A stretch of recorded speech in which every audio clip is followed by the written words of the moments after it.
Hi everyone, in stage 13 we are going to add to our knowledge of Latin irregular verbs. So firstly, just to backtrack, remember that verbs can be both regular and irregular. Regular verbs are called this because they follow patterns, and most Latin verbs come into this group. So we know that most verbs in the present tense end in ost, mustus, ent. The imperfect goes bam, bas, bat, bamus, batus, bant. And then for the perfect, it's e, isti, it, emus, istus, erunt. However, irregular ones don't follow these patterns, and so we can't just kind of look them up in the vocab list and work them out as easily. So we need to know all of them off by heart. So far, you guys have met one irregular verb, and this is the verb esse, meaning to be in English. And we have met this in both the present and the imperfect tenses. So I'm going to quickly recap these forms, but you should know these, and yeah, they'll be really important in your exam, and a lot of people ask me what they are all the time, so if you don't know what they mean, make sure you memorize them today. So the first person singular form in the present tense is sum, meaning I am, and in the imperfect it's eram, or I was. Second person singular, es for you are, or eras for you were. Third person singular, est means he, she, or it is. Erat means he or she or it was. First person plural, sumus, we are, and eramus, we were, in the imperfect tense. Second person plural, estis for you all are, eratus, you all were, and finally third person plural, sunt for they are, and erant for they were. So notice that, for example, in the present tense, it starts with an S, then it starts with an E, then it starts with an E, S, and so on. So it's not predictable. We need to learn these off by heart. So make sure you do.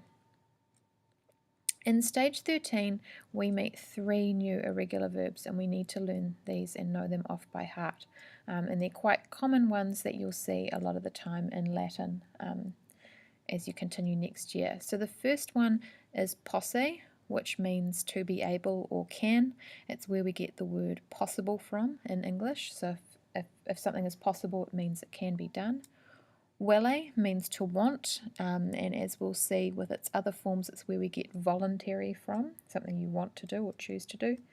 And then nolle, which is kind of like a contraction of non velle, meaning not to want.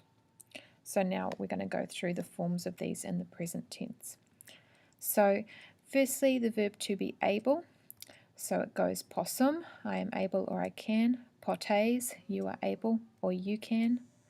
Potest, for he or she or it is able or can.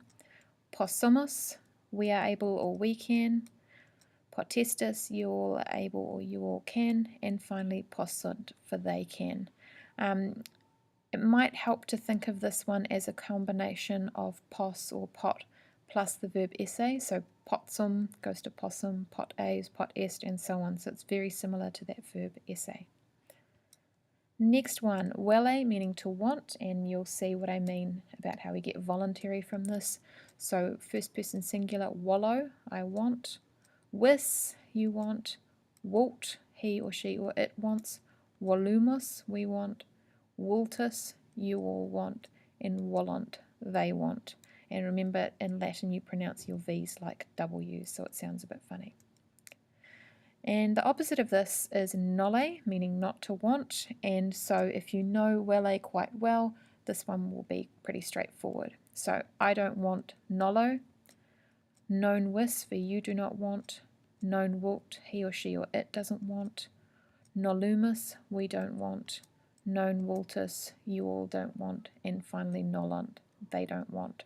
So in some of those forms it's 2 words, some of those forms it's contracted into 1 word, but you should be able to work it out.